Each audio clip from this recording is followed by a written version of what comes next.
lantai 2 Gedung Serambi Indonesia Tanjung Permai di batas kota. Syederulun, seperti yang sudah saya sampaikan tadi bahwa saat sekarang kita sudah dalam program talk show interaktif bersama Flower Aceh dengan tema urgensi penguatan kanun jinayat untuk perlindungan anak korban kekerasan seksual di Aceh. Nah, bahagia sekali Syederulun sudah hadir narasumber kita di kesempatan hari ini. Yang pertama ada Ibu Hajah Darwati Agani. Beliau adalah anggota Komisi 1 DPRA. Assalamualaikum, Bu. Waalaikumsalam. Gimana kabarnya di kesempatan hari ini, Bu? Alhamdulillah baik-baik aja.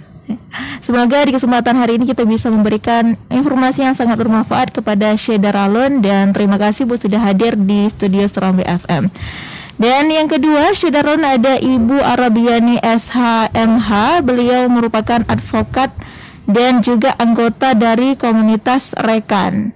Dan assalamualaikum Ibu Arabiani.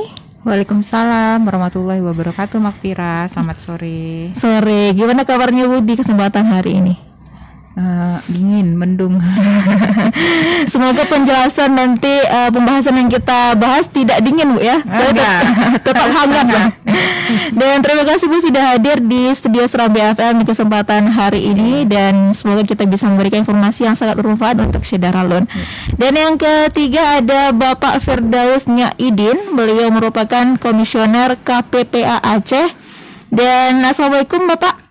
Waalaikumsalam warahmatullahi wabarakatuh. Gimana Pak kabarnya di kesempatan hari ini? Alhamdulillah luar biasa. Sangat semangat sekali Bapak Firdaus di kesempatan hari ini. Terima kasih Pak sudah hadir di studio Serambi FM. Terima kasih kembali. Nah, semoga kita juga bisa memberikan informasi yang sangat luar biasa kepada Syederulun yang ada di rumah. Amin. Nah, bagi Anda Syederulun bisa menyimak talk show ini melalui live streamingnya kami di www.serambifm.com, dan Anda juga dapat menyaksikan siaran ini melalui live Facebooknya kami di Facebook Serambi FM Banda Aceh, Serambi On TV, Serambi News, dan seluruh fanpage Serambi Group lainnya. Dan kemudian Syederulun juga Anda dapat berpartisipasi melalui telepon dan juga WhatsApp di 0811 68 90 20, serta Anda juga dapat berkomentar di live Facebooknya kami. Dan insya Allah bila itu pertanyaan, nanti kita akan diskusikan bersama dengan narasumber kita yang sudah hadir di kesempatan sore hari ini.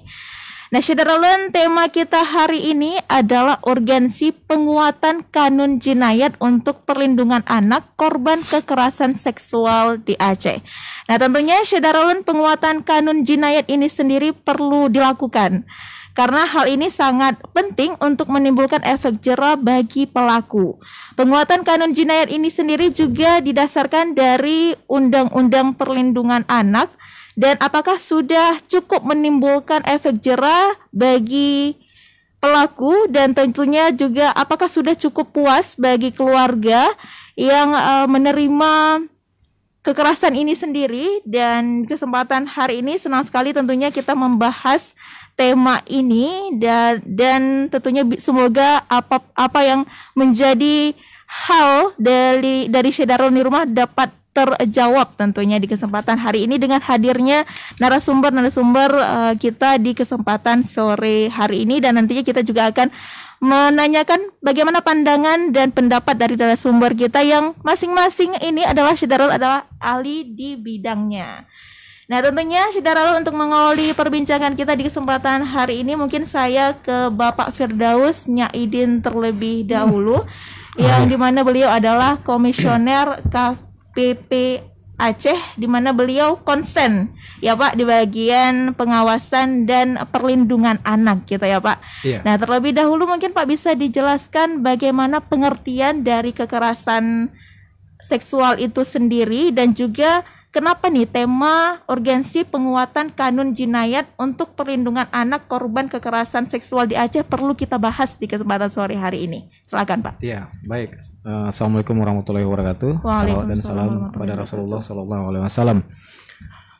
Yang pertama saya ucapkan selamat dulu untuk Ibu Darwati yang sudah terpilih dan dilantik kemarin menjadi Ketua LKKS Bu ya, Ya, alhamdulillah. Lembaga Koordinasi Kesejahteraan Sosial. Masya Allah. Insya Allah nanti LKKS yang berada di Provinsi Aceh bisa terus mengkoordinir memajukan lembaga kesejahteraan sosial yang ada di Aceh. Iya. Insya Allah. Amin, amin. Ya Selama Rabbal ini alamin. memang agak redup, tapi Insya Allah dengan Bu Dar di situ bisa lebih bercahaya. Iya. Kemudian yang kedua terkait dengan ini ada kaitannya nih nanti dengan kerja-kerja lembaga kesejahteraan sosial juga Iya. terkait dengan kesejahteraan anak. Misalnya tadi ada pertanyaan apa sih sebenarnya kekerasan seksual gitu. Gimana ya? Secara umum sebenarnya kekerasan seksual itu adalah terhadap anak ya terutama. Sederhananya kita melihat hubungan seksual yang dilakukan dengan anak. Itu saja sebenarnya kunci utamanya. Apakah itu dengan iming-iming, dengan bujuk rayu, bahkan tanpa bujuk rayu, tanpa iming-iming misalnya, tapi hubungan seksual yang terjadi orang dewasa dengan anak, apalagi dengan kekerasan ya, itu jelas adalah kekerasan seksual. Kuncinya di situ. Jadi seluruh hubungan seksual yang dilakukan terhadap anak itu adalah kekerasan seksual. Kalau dalam undang-undang memang ada disebut, ada iming-iming, ada bujuk rayu gitu. Dari si pelaku ya, Pak? Dari si pelaku, bahkan mungkin dari lingkungan, bisa jadi ada upaya-upaya yang mengarahkan seperti itu. Kemudian, kenapa penting untuk kita mengkaji soal-soal kekerasan seksual? Kekerasan seksual ini dia merusak fisik, kemudian juga merusak mental korban. Dia juga bisa merusak keturunan karena hancurnya alat reproduksi dari korban, bahkan bisa menghilangkan nyawa. Jadi kalau kekerasan fisik itu hanya fisik, kekerasan mental itu hanya mental, akibatnya verbal juga seperti itu. Tapi kekerasan seksual ini luar biasa. Jadi korban itu mengalami kehancuran lahir batin, jiwa dan raga. Bahkan keluarga korban juga mengalami kehancuran gitu. Kerusakan atau Sehingga menimbulkan trauma gitu, Pak ya. Trauma, kemudian ya itu tadi kehilangan nyawa, trauma fisik, trauma mental, trauma reproduksi, dan bahkan kehilangan nyawa. Nah, lalu kemudian apa kaitannya dengan kanun jinayah? Karena selama ini sebenarnya beberapa kasus kekerasan seksual terhadap anak disidangkan di Mahkamah Syariah dengan menggunakan kanun jinayat. Nah, di dalam kanun jinayat itu hukuman yang awal-awal dulu sempat kita protes adalah cambuk. Kemudian kenapa cambuk kita protes? Bagi pelakunya ya, karena setelah dicambuk pelaku akan kembali ke komunitas di mana dia melakukan kekerasan itu. Dan kita tahu hampir 100% kasus kekerasan seksual itu dilakukan oleh orang dekat. Apakah dekat dengan dekat hubungan darah, hubungan tetangga, atau dekat dengan komunitas si anak gitu. Nah, ini yang kemudian salah satu yang menjadi masalah. Nah, lalu apakah kemudian memang kejadian pelaku ini dihukum cambuk? Belum tentu juga gitu. Karena dalam konsep penghukuman cambuk itu kalau pelaku yang mau dihukum cambuk itu dia sakit, naik darah atau darah tinggi, ketika ingin dicambuk bisa jadi batal. Oh, gitu. Nah, bisa jadi belum bisa dicambuk gitu kan. Lalu kalaupun misalnya dari 200 kali cambuk hanya terjadi hari ini hanya bisa dicambuk 10 kali lalu kemudian sakit, pingsan misalnya yang dicambuk itu nggak bisa lagi sambung gitu. Kapan disambung ya? Kalau dia sudah sehat. Lalu ada kemungkinan lain ketika misalnya tidak ada anggaran. Kalau tidak ada anggaran ya nggak bisa dicambuk. Anggaran tahun ini ditiadakan untuk prosesi pencambukan. Kenapa? Harus sewa terata, bayar yang algojonya misalnya, bayar tim ini, tim itu dan segala macam. Jadi itu kan harus ada anggarannya. Bahkan kalau saya tidak salah pernah dengar sekali eksekusi itu bisa jutaan rupiah dibutuhkan dana. Nah ini kan ada anggaran Aceh Bu yang terpakai untuk prosesi itu gitu. Sementara kalau di penjara anggaran nasional gitu. Nah ini yang kemudian kita protes agar kanun jinayat tidak lagi digunakan untuk itu gitu. Itu satu. Yang kedua, di dalam kanun jinayat ketika hakim memutuskan perkara jarang sekali, mungkin yang terakhir ibu-ibu juga lihat yang terakhir itu keputusan hakim lebih banyak membahas pertimbangannya itu terkait dengan korban dan pelaku. Tapi tidak ada pelaku lebih banyak. Tapi jarang sekali mengamanahkan misalnya putusan itu memerintahkan kepada dinas ini, dinas itu misalnya dinas tertentu untuk melakukan upaya-upaya rehabilitasi misalnya. Misalnya di dalam keputusan itu gitu. Kenapa? Karena memang di dalam kanun jinayat tidak ada isi itu gitu. Tetapi kalau dalam undang-undang perlindungan anak ada. Jadi ada upaya apa yang harus dilakukan dalam menangani dalam keputusan itu, korban harus diapakan, pelaku harus diapakan, dihukum apa, korban juga harus diapakan. Itu ada perintah. Nah, ini yang kemudian mendorong kita untuk salah satu upayanya adalah merevisi kanun. Kalau yang kemudian kita dibahasakan lagi oleh Ibu Dar secara bijak dengan penguatan, itu salah satu upayanya. Misalnya juga upaya penguatan itu dengan memperbaiki beberapa redaksi-redaksi di dalam kanun jinayat itu yang berpotensi multitafsir dan tidak bisa diterapkan misalnya. Nah, itu juga yang jadi yang kami anggap bahwa ini penting. Nah, kalau kemudian kita memperkuat kanun jinayat ini, maka ada 10 jarima, 10 apa 12 itu Bu ya, 10 ya. Ada 10 jarima yang tetap berada di dalam pengelolaan kanun jinayah dalam proses tindak pidananya. Tetapi yang kita minta untuk cabut itu hanya yang terhadap anak. Karena itu jelas. Memang anak ini kan generasi ya. Jangan sampai kemudian dia bermasalah. Karena kalau udah korban kekerasan seksual, maaf cakap, sebenarnya dia sudah tidak perlu hidup lagi, bahasa kasarnya. Karena apa? Dia tidak bisa menghadapi kehidupan yang lebih lagi ke depan. Traumatik itu bisa membuat dia terbelah ini kepribadiannya ya. Ada lagi istilah nanti pada masa yang akan datang inner child-nya gitu.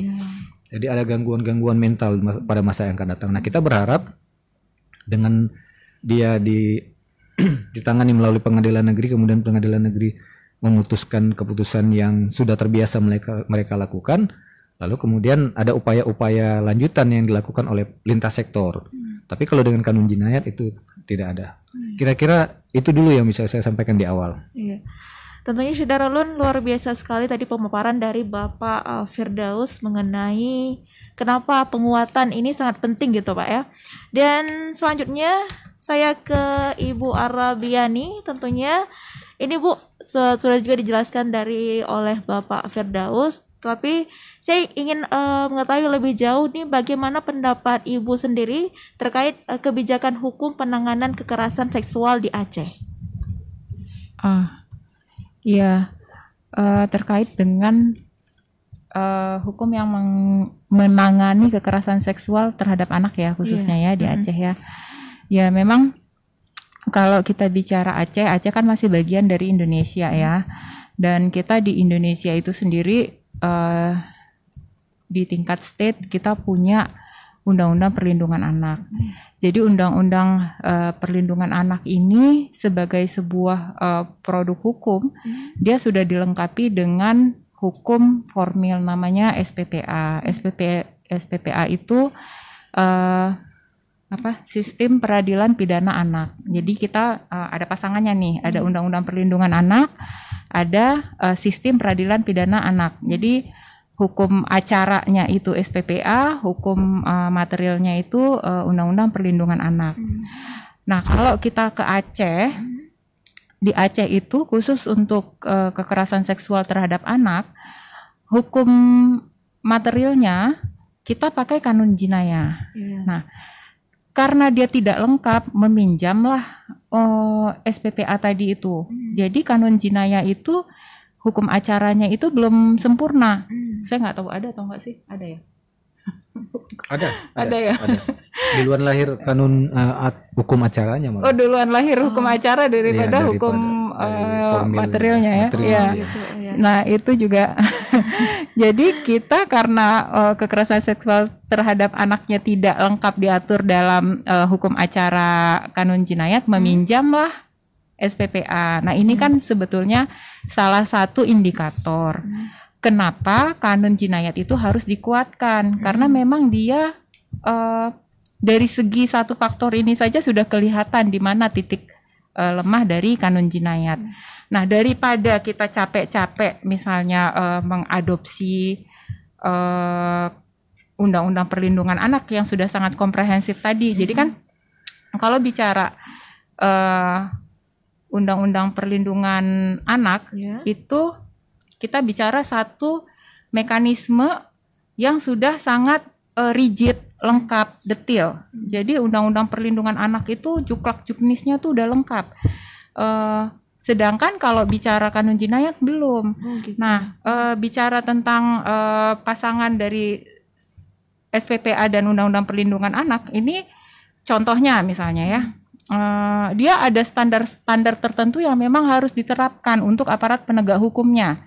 Misalnya untuk penyidik dia harus bersertifikasi SPPA. Untuk jaksanya juga begitu. Jadi dari polisi, pendamping, pekerja sosialnya, jaksanya, hakimnya itu semua syaratnya itu harus punya sertifikasi SPPA. Jadi karena apa?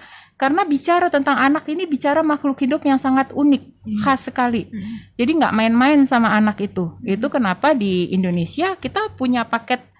Jadi ini kan awalnya nggak ada, kita kan awalnya pakai KUHP ya, tapi karena melihat perkembangan zaman, ada kebutuhan dan hukum kita juga semakin maju, orang-orangnya juga pikirannya tidak lagi puritan, semua sudah semakin maju, maka terciptalah undang-undang yang baru ini.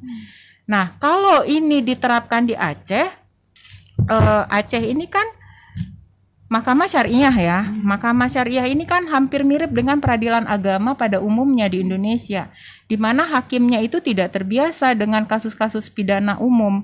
Jadi biasanya apa sih yang ditangani di pengadilan agama atau Mahkamah Syariah misalnya dulunya mungkin itu kan cuman bicara tentang kawin, cerai, harta gono gini, status kewarisan. Terus tiba-tiba dia bicara tentang hukum pidana. Lebih khusus lagi dia bicara tentang anak, kekerasan seksual terhadap anak. Kan cara bertanya aja dia udah berbeda gitu udah ya. berbeda. Terus kalau di pengadilan negeri itu hakimnya itu dia tidak boleh pakai toga misalnya kan, harus ada ruangan khusus. Jadi perlakuan khusus itu untuk anak ada. Nah, ini tidak dimiliki oleh Mahkamah Syariah. Ini sudah dimiliki oleh pengadilan negeri gitu kan. Nah, kemudian juga kalau kita bicara tentang kanun jinayahnya itu sendiri ya, bentuk hukumannya itu masih jauh di bawah Undang-Undang Perlindungan Anak. Jadi kalau Undang-Undang Perlindungan Anak itu dia sanksi pidananya bisa sampai 20 tahun bahkan seumur hidup ya, Pak Fir ya. Bisa seumur hidup. Nah, kalau di kita kan cuman berapa belas tahun ya, nggak sampai 200 bulan. 200 bulan itu yang maksimal. Jadi kalau dikalkulasikan 16 ya. Ya, 16 tahun sekian kan. Nah, kemudian bahkan dia bisa seumur hidup dan ada pemberatan pula kalau di Undang-Undang Perlindungan Anak. Kalau di Kanun Jinayah nggak ada pemberatan dia. Jadi kalau ada pelaku-pelaku tertentu tuh pakai Undang-Undang Perlindungan Anak diberatin 1/3, ditambah 1/3. Jadi kalau diancam misalnya dituntut misalnya 12 tahun, dia bisa tambah 1/3-nya dari 12 tahun karena ada pemberatan untuk orang terdekat, pendidik misalnya gitu-gitu ya. Nah, kemudian juga sudah ada kebiri kimia. Kebiri kimia. Kemudian ada pemasangan chip. Jadi pelaku-pelaku kekerasan seksual nih, khususnya untuk anak, dia udah bisa dipasang. Jadi kalau dia keluar bisa dilacak. Jadi hati-hati ya. Kadang-kadang kita ngopi sama teman tiba-tiba badannya bunyi itu baru dipertanyakan itu kenapa. Dan itu sudah mulai diterapkan, Bu? Sudah, kalau di Indonesia sudah. Nah, kita karena kita tidak pakai Undang-Undang Perlindungan Anak ya ketinggalan lah Aceh ini kan. Berarti Aceh belum memakai undang-undang itu. Baru kita mengadilinya menggunakan kanun jinayah. Jinayah. Ya. Jadi gitu. Nah, kemudian juga kalau kita menggunakan kanun jinayah itu hukumannya bentuknya opsional. Jadi kan kita kalau kanun jinayah itu menganut 3 jenis hukuman kan, penjara, denda sama cambuk. Nah, jadi kalau misalnya nih orang kaya melakukan kekerasan seksual terhadap anak, kayak ya yang sudah terjadi misalnya kasus Anahla nih, berapa puluh orang disodomi sama pimpinan pesantrennya. Terus misalnya hakimnya kasih ya udahlah denda aja 1 M. Nah, kalau dia sanggup bayar Udah gimana? selesai. Keluar lah, selesai urusannya kan. Nah, kalau pakai Undang-Undang Perlindungan Anak itu dia ada kumulatif. Jadi beberapa bentuk hukuman tuh bisa digabung jadi satu, dijatuhin lah kepada si terdakwa tadi kan. Nah, kemudian juga kalau pakai Undang-Undang Perlindungan Anak, dan ini aturannya tuh udah detil, udah ada semua. Kayak misalnya kita bicara tentang restitusi. Nah, kalau di Undang-Undang Perlindungan Anak itu udah ada aturannya ya Pak Fir ya. Kalau di Aceh restitusinya itu pertama harus diminta dulu sama keluarga, sama si korban. Jadi kalau korban nggak paham ya nggak ada lah yang minta restitusi. Kemudian nggak bisa dilaksanakan karena aturannya belum ada. Bahkan restitusi dalam kanun itu untuk pelaku malah. Untuk pelaku ya, iya. Jadi ya mungkin sementara itu dulu lah. Jadi apa yang tadi saya sampaikan itu beberapa poin cara pandang kita kenapa kanun jinayah ini harus dikuatkan. Karena kan ternyata dia memang lemah sekali. Jadi kasihan gitu. Biarlah kanun jinayah ini fokus aja kepada kekhususan dia. Kekhususan dia apa? Bicara tentang 10 jenis jarimah. Yang mana dari 10 jenis jarimah itu yang nggak ngomong selangkangan cuma 2, yang 8-nya ngomong selangkangan semua. Jadi jadi ya biarlah kanun jinayah ini fokus pada kekhususannya, menjadi aturan hukum yang spesial. Tapi kita bicara kekhususan, bicara lex spesialis, itu kita sudah punya Undang-Undang Perlindungan Anak. Jadi serahkan kekerasan seksual kepada anak, kasus-kasus anak itu pada Undang-Undang Perlindungan Anak.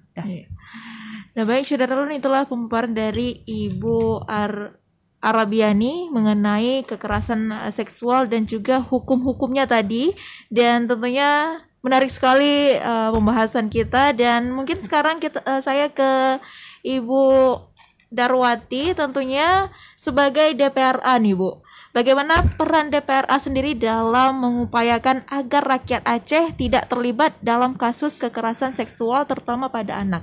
Iya, baik. Assalamualaikum saudara semuanya dimanapun berada. Alhamdulillah pada sore ini senang sekali bisa bergabung di acara yang menurut saya sangat penting ya. Tadi kedua pemateri kita sudah menyampaikan materi-materi di bidang mereka masing-masing. Dan kalau ditanyakan kepada saya apa yang bisa DPRA lakukan ya untuk apa tadi untuk agar tidak terlibat ya melindungi anak kita ya. Jadi sebenarnya beberapa waktu belakangan ini kan kita selalu mendengar, membaca, menonton berita yang memiriskan yang terjadi kepada anak-anak kita di Aceh. Kasus-kasus pelecehan seksual, pemerkosaan yang dilakukan oleh orang-orang terdekat kepada anak-anak kita. Jadi kita semua sempat bingung kenapa ini terus terjadi, dan para korban kita juga melihat bahwa korban banyak dirugikan karena sebagian besar kasus-kasus ini ditangani dengan kanun jinayat ya. Jadi atas permintaan masyarakat, dukungan kawan-kawan dari berbagai LSM ya.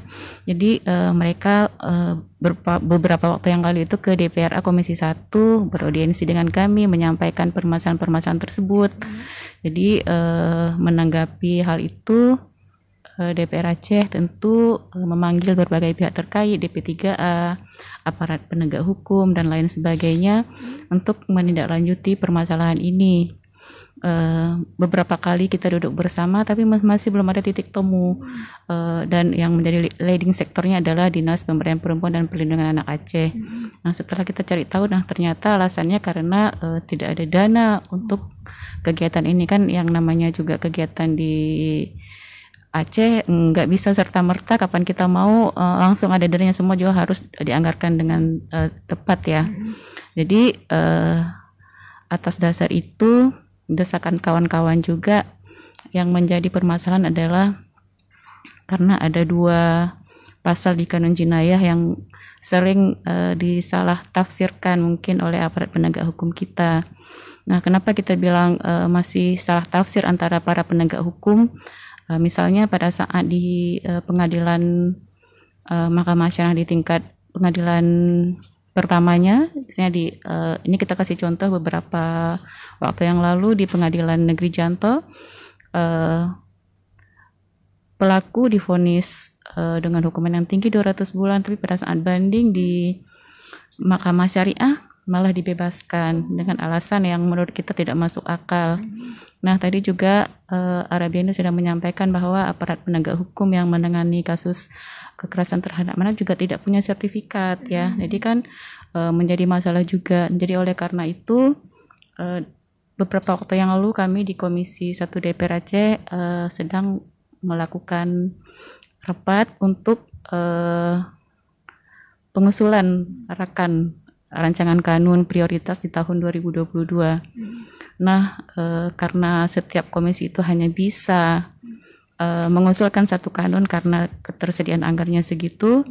Lalu saya juga menyampaikan di rapat bahwa ada hal yang sangat urgent yang harus kita lakukan, yaitu penguatan kanun jinayah dengan merevisi 2 pasal di kanun tersebut.